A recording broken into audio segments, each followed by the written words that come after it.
So hey everyone, তোমরা সবাই কেমন আছো? আমি তো খুবই ভালো আছি। তো আজকে সকালটা শুরু করলাম চা আর বিস্কুট দিয়ে। তো সকাল সকাল আমরা চা খাওয়ার পরে সকালের টিফিন রেডি করে নিয়েছি। রুটি আর কালকের মাংস ছিল, তো সেটা দিয়েই আমরা আজকে সকালের টিফিনটা করেছি। আর মায়ের জন্য ছিল ডিম সিদ্ধ। আর সেদিনকারে খুব একটা আমরা ভিডিও করিনি, যেহেতু আজকের দিনে ছিল ভাসান। তো আমরা ভাসানের জন্য অলরেডি সবাই রেডি হয়ে গেছি। এদিকে মায়ের প্রতিমাকেও এখনও নামানো হবে একটু পরেই। আর এখন যেহেতু সব লাইটিং সেট হচ্ছে, তাই জন্য এখনও সব লোক যেতে পারেনি।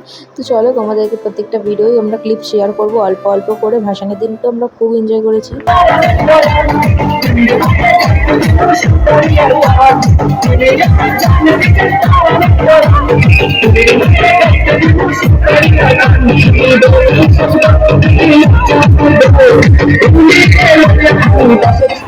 আর আমরা কিন্তু ভাসানে খুব এনজয় করেছিলাম। আর সব ভিডিওর ক্লিপ তো দেওয়া যায় না, তাই এটুকুই ছিল আজকের জন্য।